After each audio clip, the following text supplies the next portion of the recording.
Kenapa dia bingung dalam hidup ini? Kembali lagi karena dimulai kata Rasulullah dari bangun tidurnya, yang dia ingat bukan Allah, tapi yang dia ingat adalah dunia. Pas bangun dia pagi ini, yang dia ingat, oh pagi ini jadwal panen, pagi ini sawit sebelah sana dulu, pagi ini ruko sebelah sana belum siap, kamar mandinya belum dikeramik, ini di otaknya ini. Hendaknya pernah Bapak Ibu di ujung ceramah ini nanti kita jelaskan yang berorientasi tentang bagaimana aku bisa meningkatkan ibadahku kepada Allah. Hendaknya itu dia pikirkan.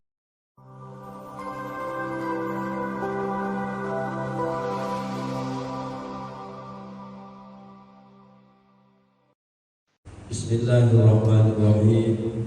Assalamualaikum warahmatullahi wabarakatuh.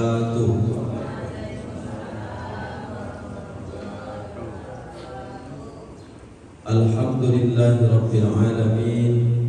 Allahumma shalli wa sallim wa barik ala sayyidina Muhammadin wa ala alihi wa sahbihi wa sallim ajma'in.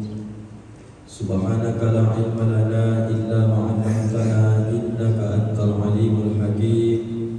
Wa qala rabbi shrah li sadri wa yassir li amri wahlul 'uqdatam min lisani yafqahu qawli. Shadaqallahul azim. Allahumma faqihna fid din wa 'allimna at-ta'wil wahdina ila siratikal mustaqim. Amin. Walhamdulillahi rabbil alamin. Bapak Ibu, orang-orang tua kami yang sangat kami hormati dan kami muliakan, semoga kita diberi Allah keistiqomahan dalam setiap hembusan nafas, umur yang sedang kita nikmati hari ini.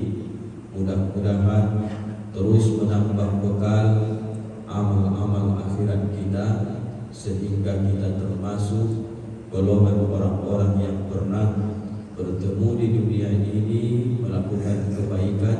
Semoga Allah kumpulkan kita besok di dalam surga bersama orang-orang baik, tentunya juga bersama dengan Nabi kita Muhammad sallallahu alaihi wasallam. Amin ya rabbal alamin. Ibu-ibu, apa kabar subuh ini? Sehat semua? Alhamdulillah. Mana yang lain ibu positif kali? Oh, liburan. Bapak-bapak pulang kampung, banyak yang liburan. Memang jamnya, tanggalnya, harinya, saatnya kita berlibur. Mudah-mudahan yang hadir, yang tak hadir pun semua istiqomah dalam ketaatan kepada Allah dan Rasulnya. Amin ya rabbal alamin. Jadi Bapak Ibu, sedikit tentang masalah liburan. Ini nanti ada berjumpa hadis tentang orang yang berangkat musafir, baik tujuannya liburan, yang penting jangan tujuan maksiat. Kabar baiknya ada dua perkara, dua hal yang sering kadang-kadang membuat hati kita ragu dalam masalah kelebihan amal. Maksudnya gimana Pak Ustaz? Kalau kita sedang situasi seperti ini Bapak Ibu, normal, ini biasanya kan kita dapat sholat sunnah rawatib, qobliyah, ba'diyah. Sholat zuhur kita pun selama kita di sini tinggal dalam keadaan normal, tapi di musafir perjalanan, biasanya nanti sholat zuhur kita 4 rakaat, asar 4, seperti biasa. Tapi Bapak Ibu, ada masanya kita tak mampu melakukan itu. Kapan? Dua hal. Yang pertama, tidak mampu lagi melakukan sholat sunnah rawatib, baik qobliyah, ba'diyah. Tak bisa dia lagi sholat duha. Kenapa tak bisa? Datang penyakit, diberi Allah dia cobaan. Yang kedua, ketika musafir perjalanan, pergi rekreasi, pergi rihlah, melihat kebesaran Allah. Yang penting tujuan rihlah jalan-jalan itu jangan ada berbau maksiat. Ada orang asal libur sekolah, sholatnya pun libur. Ada orang asal pergi jalan-jalan, sholatnya pun lepas semua, tak ada dia ingat lagi. Orang ini tetap istiqomah dia, tapi namanya jalan-jalan. Zuhur bisa nanti dijamak dan diqasar, dikumpul dan dipendek. Zuhur menjadi 2 rakaat, asar menjadi 2 rakaat, boleh dikerjakan pula. Kalau asar dikerjakan di zuhur namanya jamak takdim, kalau zuhur ke asar namanya jamak takhir. Tidak bisa aku lakukan lagi Pak Ustaz, penyakit sudah mulai menggerogoti tubuh. Jumpa hadisnya Bapak Ibu, orang-orang yang ketika sehatnya dia maksimalkan beramal soleh, dan yang pernah tinggal sholat sunnah rawatibnya, duhanya, tahajudnya, datang penyakit, tidak mampu lagi melakukan kebiasaan amal itu, maka kata Rasulullah, biarpun amal itu tak mampu kau lakukan lagi karena kau diberi Allah penyakit, pahalanya tetapnya dicatat Allah seperti kau waktu sehat. Itulah hebatnya Nabi kita ini. Ada orang yang pergi jalan-jalan, termasuk yang menyampaikan tausiah ini. Saya Bapak Ibu, kita semua saya yakin suka jalan-jalan. Saya kalau ke Pekanbaru sampai di Bangkinang Bapak Ibu, sampai di sana azan zuhur, saya tengok kilometer di handphone, di mobil, nah ini udah bisa dijamak kosong. Maka saya singgah di Bangkinang. Kalau bertepatan dapat sholat berjamaah, ikutlah sholat berjamaah dengan mereka. Cuman syarat ketentuan berlaku. Apa itu? Tidak boleh orang yang musafir menjadi imam bagi orang yang bermukim. Tidak boleh. Saya musafir, kemudian saya singgah di musola salah satu di Bangkinang. Azan sholat zuhur, rupanya jamaahnya ada sekitar 5 orang. Maka karena mereka menengok saya pakai peci, maka mereka mengenal ini Ustaz. Iya, tolong Ustaz jadi imam sholat zuhur kita. Sementara saya niat untuk jamak qasar atau menjamak saja. Artinya zuhur itu tetap saya buat 4 rakaat. Maka dalam fikih Bapak Ibu, selama ada orang di situ yang bermukim, maka tidak boleh menjadi imam yang musafir bagi mereka. Tetap mereka yang imam. Nanti ketika 4 rakaat baru bisa naik lagi. Hal-hal seperti inilah Bapak Ibu perlu pembekalan yang suka jalan-jalan ini disampaikan. Ketika kita sedang sakit, waktu sehat, apa amal yang sangat kita maksimalkan, pas sakit tak bisa dilakukan, tetapnya kita dapatkan pahalanya itu Bapak Ibu. Ketika kita sedang tak pergi kemana-mana, kita di Darul Iman, azan berangkat. Kalau perjalanan mana bisa? Pas azan kadang-kadang di handphone, kita masih di hutan belantara. Pas azan kadang-kadang tak ada air. Namanya perjalanan. Maka Bapak Ibu jangan bersedih. Banyak orang ragu dalam hati. Aku tidak sah perasaanku jamak qasar itu kata dia. Agama ini tak bisa semua masuk di akal kita nih Bapak Ibu. Tapi ketika nanti mendengarkan ilmu dalam hadis Nabi ini, sudahlah serahkan itu sama Allah. Biarpun tidak lagi qobliyah zuhur, tidak dapat ba'diyah zuhur, jangankan yang sunnahnya, yang wajibnya pun bisa diqasar, dipendekkan rakaatnya. Jangan muncul was-was di hati Bapak Ibu lagi. Asal pergi ke Pekanbaru, diajak jamak qasar. Aku ndaklah, nanti zuhur aku sholat lagi. Aku bawa mobil pribadinya. Asar nanti aku sholat lagi. Jangan. Apa sebab? Karena dalam perjalanan kita tidak tahu apa rencana Allah, ujian yang akan mengenai diri kita. Contoh, ibu, saya ini tidak mau jamak qasar.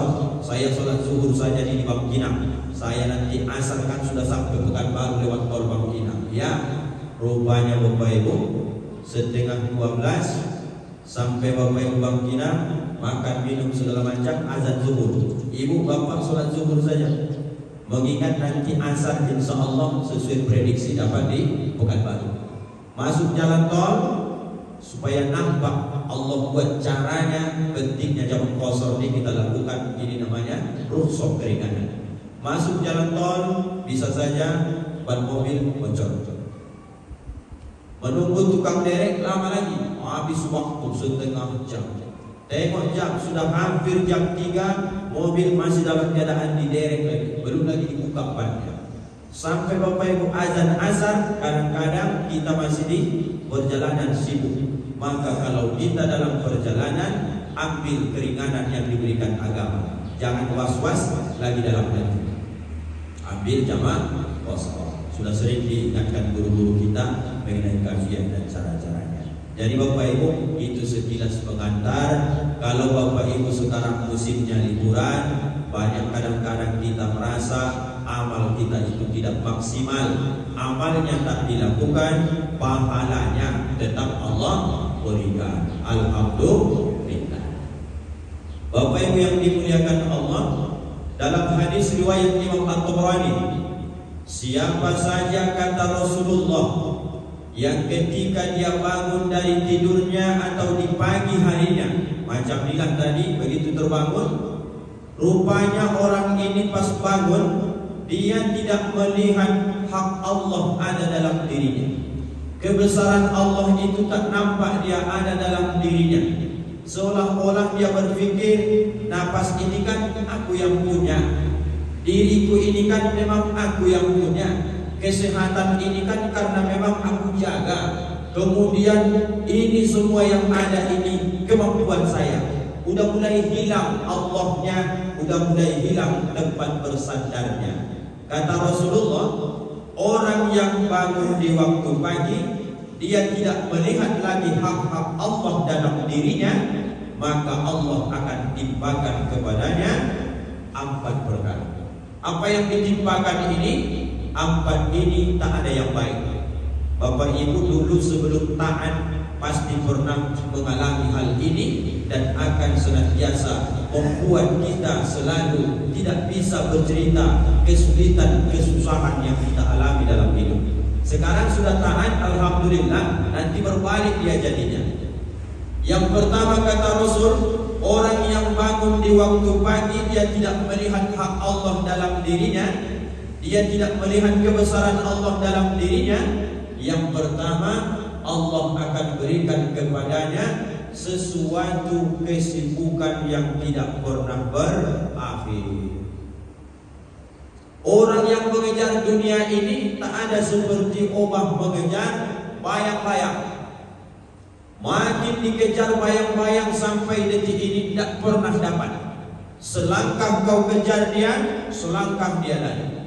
Makin cepat kau berlari, makin cepat juga dia berlari. Kapankah bayang-bayang ini harus mengikut ke kita? Mundur kau selangkah, maka dia juga akan mundur selangkah. Artinya, orang yang mengejar dunia ini, kalau digambarkan dalam hadis Nabi, saking tidak pernah puasnya Bapak Ibu, maka tak ada obat seperti kalau dia diberikan 1 lembah ladang dari emas, maka manusia ini pun takkan mengatakan cukup ya Allah. Apa yang dia minta, dia akan minta lagi ladang emas berikutnya. Apakah 2 sudah cukup? Tidak. 3. Apakah 3 sudah cukup? Tidak. Sampai kapan di ujung hadis itu manusia ini mengatakan cukup dengan nikmat-nikmat Allah, hatta sehingga mulut-mulut mereka disumpal dengan tanah. Kalau sudah masuk ke kuburan itu, barulah dia nampak betapa besarnya nikmat yang Allah berikan kepadanya, dan sedikitnya rasa syukur terima kasih semasa hidupnya di dunia ini kepada Allah.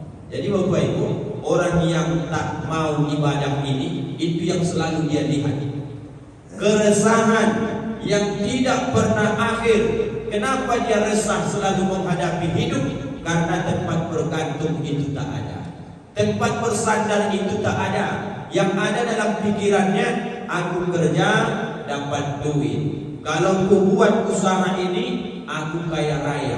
Tidak ada di situ lagi tawakalnya kepada Allah, maka orang seperti ini Allah akan buat selalu hatinya resahnya luar biasa, gelisahnya luar biasa. Apa yang disebut dengan resah gelisahnya?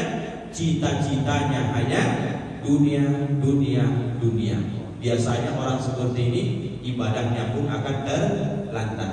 Contohnya, orang yang bercita-cita dunia, azan itu berkumandang Bapak Ibu, takkan mampu dia itu menutup tokonya, karena memang saat itu pembeli katakanlah ada yang harus dilayani. Orang yang orientasinya akhirat, maka dia akan membuat sesuatu cara supaya dia mengutamakan Allah dibandingkan dengan mengutamakan dunianya. Apa yang dia pikirkan? Yang memberikan aku kesehatan adalah Engkau ya Allah. Sampai dia berpikir yang menentukan rezekiku pun adalah Engkau ya Allah. Orang yang pembeli ini hanya syariatnya, asbabnya saja. Tentu kalau membuka toko, datang orang pembeli. Ketika azan berkumandang, mana lebih diutamakan, Allah atau tokonya? Disitulah sedang dipertaruhkan keimanan kita. Sebagian berganti-gantian dia. Nanti si istri ketika suami berangkat ke masjid, silahkan saja. Yang penting atur supaya bisa kau mengutamakan Allah. Yang pertama, kebingungan yang tidak pernah berakhir. Yang kedua, Bapak Ibu, dia senantiasa dalam hidup ini ada saja beban pikirannya. Kalau bahasa kami orang Medannya ini galau saja. Kalau tadi Pak Ustaz dia resah, gelisah, tidak pernah tenang, ini ditambah lagi dengan sifat galau ini Bapak Ibu, bingung jadinya dalam hidup ini. Ada orang Bapak Ibu diajak ngobrol pun tidak nyambung. Ada orang kadang-kadang duduk kita bercerita pun kita cerita A, dia cerita B. Padahal kita sedang ngobrol. Ini ciri-ciri orang yang sedang berada dalam kebingungan. Kenapa dia bingung dalam hidup ini? Kembali lagi, karena dimulai kata Rasulullah dari bangun tidurnya, yang dia ingat bukan Allah, tapi yang dia ingat adalah dunia, dunia, dunia. Pas bangun dia pagi ini yang dia ingat, oh pagi ini jadwal panen, pagi ini sawit sebelah sana dulu, pagi ini rumput sebelah sana belum siap, kamar mandinya belum dikeramik, ini. Di otaknya ini, hendaknya pernah Bapak Ibu di ujung ceramah ini nanti kita jelaskan yang berorientasi tentang bagaimana aku bisa meningkatkan ibadahku kepada Allah. Hendaknya itu dia pikirkan. Yang dia pikirkan sawitnya, yang dia pikirkan nanti kendaraannya, yang dia pikirkan rumahnya, yang dia pikirkan anak-anaknya. Yang dipikir dalam hidup ini senantiasa dunia, dunia, dunia. Tidak pernah berakhir keresahan dalam hidup, tidak akan pernah Bapak Ibu berakhir duka cita dalam hati ini sesuai dengan bahasa kita masing-masing. Ini pernah kita alami dulu sebelum kita taat kepada Allah Subhanahu wa taala. Nomor 3, kebutuhan yang tak pernah tiada terpenuhi. Padahal Allah sebutkan dalam Quran, wa ma min dabbatin fil ardi illa 'ala Allahi rizquha. Tidak ada di bumi ini yang melata, yang bergerak kata Allah, kecuali sudah dijamin rezekinya. Nampak hewan itu kan tidak ada sebenarnya Bapak Ibu macam kita disempurna akal dengan nafsu. Hewan itu hanya punya nafsu, yang dia pikirkan penting kenyang. Kambing tidak pernah bertanya, ini daun singkong siapa ini? Pak RT, Pak RW. Tidak pernah dia tanya-tanya. Yang penting dia lapar, dia nampak daun singkong, hantam, habiskan saja. Kita ini karena berakal, ada beban hukum syariat, tahu halal haram. Maka kemudian Bapak Ibu, di mana membedakannya? Manusia ini mestinya harus jauh lebih cerdik dibandingkan hewan ataupun binatang. Binatang itu tak dia bedakan halal haram, siapa yang punya, siapa yang ini, siapakah perlu izin atau tidak ada dia adab sopan santun, karena memang akalnya tak ada. Ustaz bilang hewan itu tak ada akal, kenapa dia sayang sama anaknya? Itu bukan akal, tapi itu insting. Beda itu Bapak Ibu. Maka kalau kita ini bedanya, kalau bisa Bapak Ibu melihat hewan itu melakukan bebas dalam hidupnya, maka kita sebagai manusia karena ada akal, lihatlah dalam Quran itu. Ya Allah, kambing saja tidak ada yang S1 sampai sarjana, tetapnya tengok dia makan. Betul tidak Bapak Ibu? Tidak ada ayam itu yang pernah daftar PAUD, TK, pandai mengaji, pandai membaca. Sampai detik ini tengok nanti Bapak Ibu, pekerjaan ayam kita di ujung batu ini, tidaknya pernah kita dengar kabar ayam ini mati kelaparan. Bayangkan itu Bapak Ibu. Masa kita yang sudah TK, yang sudah PAUD, yang sudah SMP, SMA, S1, ada lagi yang S2, tapi pikirannya itu selalu bangun tidur yang dia pikirkan, khawatir dia tentang kebutuhan dalam hidup ini. Apa yang bisa lagi makan hari ini? Anak yang kuliah sekian, istri lagi ini permintaan yang banyak, rumah masih renovasi, ini lagi, sehingga Bapak Ibu tidak ingat dia lagi bahwa dirinya ini sudah Allah jamin yang kebutuhannya. Ikhtiarnya kan sudah dilakukan, bekerjakan sudah, buka usahanya sudah, pergi manen ke sawit orang diupah sudah, itulah syariatnya. Tapi rezekinya tetap juga hak Allah Subhanahu wa Ta'ala. Ini datang karena orang bangun tidur memikirkan dunia, kebutuhannya pun dia ragu terhadap Allah Subhanahu wa Ta'ala. Bapak Ibu, yang nomor 4 adalah keinginan yang tiada terpenuhi, yang tiada habis-habisnya. Kebutuhan itu sudah dijamin Allah, itu pun resah dia. Yang membuat kita berat dalam hidup ini, tak pandai membedakan antara kebutuhan dan keinginan. Kalau kebutuhan kita di Bapak Ibu tidaknya jauh-jauh beda. Saya dengan Ustaz Rivaldo ini, kalau nanti pagi dimakan, tidak jauh beda dia habis dengan saya. Ada orang kaya ujung batu nih, makan sarapan pagi paling tinggi 3 mangkok, 3 piring lontong bisa dihabiskan. Sebanyak apapun duit dia, karena memang kadar kebutuhan itu cuma segitu. Ada orang fakir, orang miskin, kita traktir dia makan lontong pagi ini, paling habis 4 piring. Beda-beda tipis tuh Bapak Ibu. Artinya kebutuhan kita ini tidaknya jauh-jauh beda. Yang membuat kita sering pagi hari itu stres, itu adalah keinginan.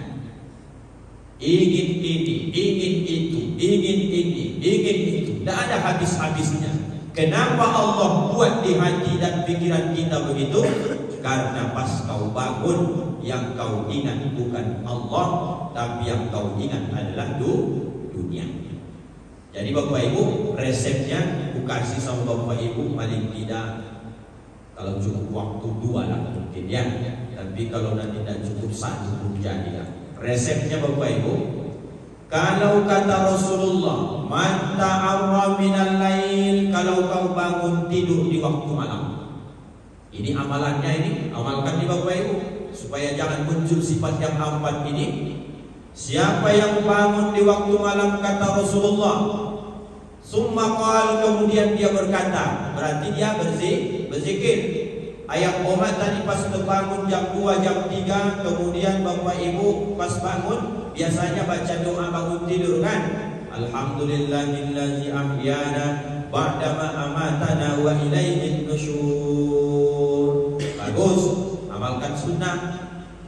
Yang paling bagus Bapak Ibu, kalau mau ikut lagi dengan zikirnya supaya makin mantap, maka tambahkan dia dengan zikir yang diajarkan oleh Rasulullah. Apa kata beliau? Kalau kau bangun tidur di waktu malam, maka kau zikirkan La ilaha illallah wahdahu la syarikalah, lahul mulku wa lahul hamdu wa huwa ala kulli syai'in qadir. Alhamdulillah wa subhanallah wa la ilaha illallah wallahu akbar. Wala haula wala quwwata illa billahil aliyyil azim. Siapa kata Rasulullah bangun tidur baca zikir ini, yang pertama, Faghfirli, dia berucap, ya Allah, ampunilah aku, maka detik itu Allah ampunkan dosa-dosanya. Kemudian dia masih mampu setelah bangun, kadang-kadang kita mau tidur lanjut lagi, mungkin tengok jam 2:30, nantilah 3:30, sejam lagi tidurlah. Biasa itu Bapak Ibu, tapi sudah dibacanya zikir itu, Allah ampunkan dosanya, kata Nabi. Ada orang ditengoknya jam 3, Alhamdulillah kau pilih aku malam ini ya Allah. Dari sekian banyak orang ujung Batu Rokan Hulu, kau pilih salah satu di antara sekian banyak orang, kau bangunkan aku di keheningan malam untuk bisa bercakap-cakap, berdua-duaan dengan Engkau ya Allah. Syukurkan itu Bapak Ibu. Kadang Bapak Ibu dibangunkan Allah lewat apa? Lewat batu. Nak siap-siap batu itu Bapak Ibu, terbangun, tengok jam 2:30. Syukurkan, Alhamdulillah, dengan batu ini bangun aku ya Allah. Rahasianya Bapak Ibu, salah satu orang yang tandanya dicintai Allah, maka Allah panggil dia di saat-saat orang lain tak diperdulikan oleh Allah. Makna perdulikan itu apa Bapak Ibu? Banyak orang ujung Batu katakan 1000 jiwa yang tahajud malam ini yang diundang Allah, demi Allah tidak akan 1000 jiwa ini. 1000 kita contohkan, paling banyak mungkin 100 yang dibangunkan oleh Allah. Kalaulah bangun tahajud orang ujung Batu yang 1000 jiwa ini, subuh ini, demi Allah Bapak Ibu, hendaknya muat kita sholat subuh di Masjid Darul Iman ini. Apa sebab? Tahajud kaitannya pasti nanti akan lanjut ke sholat subuh berjamaah. Yakin ya Bapak Ibu itu? Dan usahlah ujung Batu 1000 jiwa ya Bapak Ibu.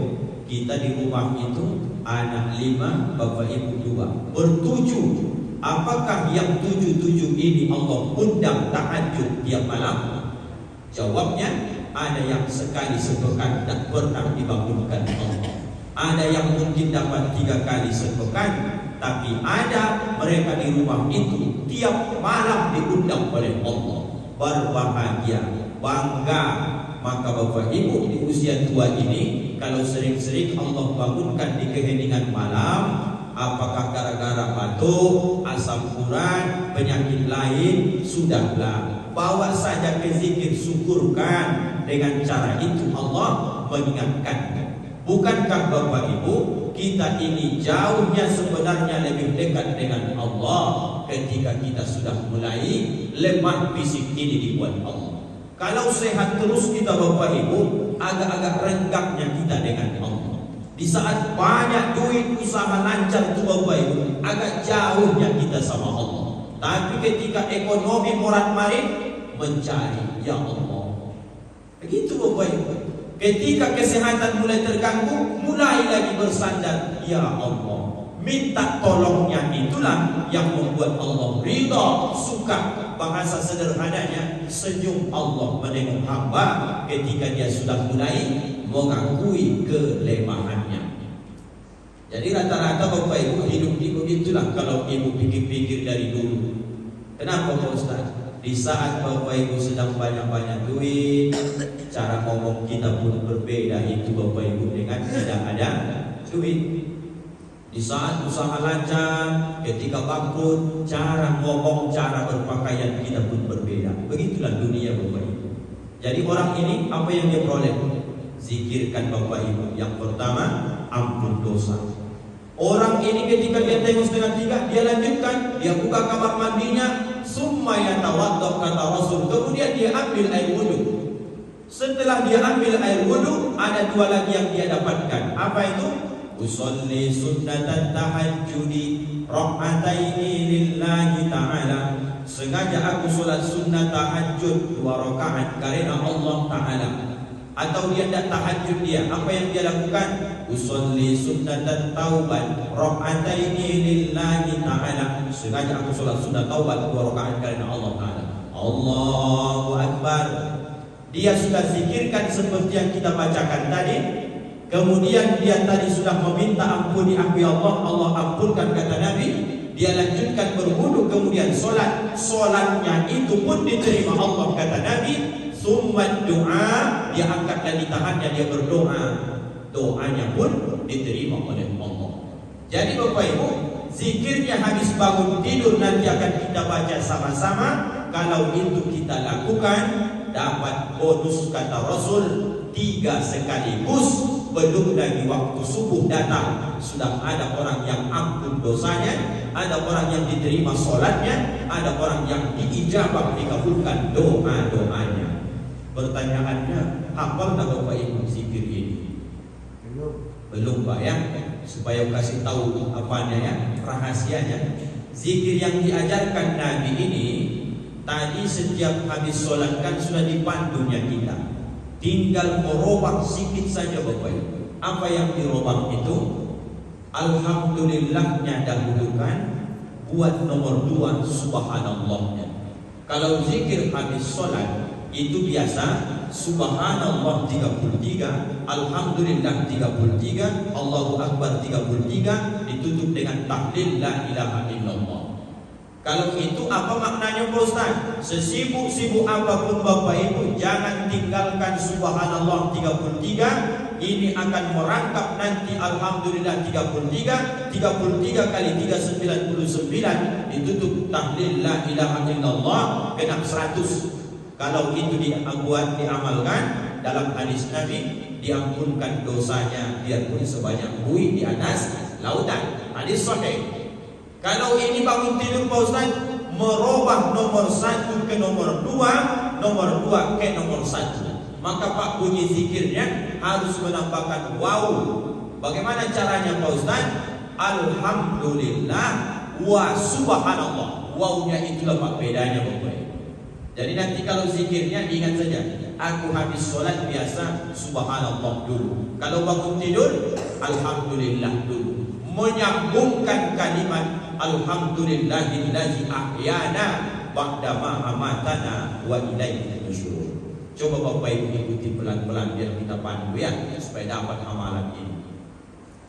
La ilaha illallah wahdahu la syarika lah, lahul mulku wa lahul hamdu wa huwa ala kulli syai'in qadir. Satu riwayat mau pakai yuhyi wa yumiit silakan, tidak apa-apa. Ada 2 riwayat dia. Yang paling mudah itu pakai Bapak Ibu. Alhamdulillah wa subhanallah wa la ilaha illallah wallahu akbar wa la hawla wa la quwwata illa billahil aliyyil azim. Tutup dengan Faghfirli. Arti faghfirli itu maka ampunilah aku. Kalau itu enggak dapat ujungnya, buat bahasa kitanya saja. Setelah membaca tadi zikir itu, ya Allah ampunilah aku. Kalau Bapak Ibu mau lanjut tidur lagi balik, tidur saja. Yang penting dosamu sudah Allah ampuni. Tapi kalau Bapak Ibu mampu lanjut ambil wudu, kemudian sholat, sholatmu kata Nabi diterima oleh Allah. Kau doa lagi, doamu diterima oleh Allah. Inilah Bapak Ibu, amalkanlah dulu ini ya. Nanti kalau dikasih banyak-banyak wayang pulang, orang-orang tua ini tidak boleh dibebani dengan hafalan lagi ya. Yang penting diamalkan Bapak Ibu. Kesimpulan kajian kita ini, ada orang bangun tidur memikirkan dunia, Allah berikan dia penyakit dalam hatinya sebanyak Ahmad tadi. Kalau orang bangun tidur memikirkan Allah, memikirkan akhiratnya, maka juga dia dapat ampunan dosa. Kemudian dia Allah terima sholatnya dan diterima doa-doanya. Jadi silahkan pilih Bapak Ibu. Orang kafir itu bangun juga dia pagi ini, orang munafik bangun juga dia pagi ini, orang beriman bangun juga dia pagi ini. Sama-sama Allah fasilitasi semua. Betul tak Bapak Ibu? Tapi ada orang yang difasilitasi hidupnya, dia selalu bersyukur kepada Allah Subhanahu wa taala. Inilah Bapak Ibu kajian subuh kita pada kesempatan ini. Rasanya sudah kita pilih bahasa yang paling mudah dipahami. Tolong sama-sama kita sampaikan pesan-pesan agama ini kepada sanak famili dan keluarga kita supaya sama-sama selamat dunia dan akhirat. Terima kasih Bapak Ibu atas segala perhatian. Mohon maaf atas segala kekurangan. Mudah-mudahan Bapak Ibu maafkan Ustaz dunia dan akhirat. Maaf Bapak Ibu. Alhamdulillahirabbil alamin. Kita tutup dengan doa kafaratul majelis. Subhanakallahumma wa bihamdika asyhadu an la ilaha illa anta astaghfiruka wa atubu ilaik. Assalamualaikum warahmatullahi wabarakatuh.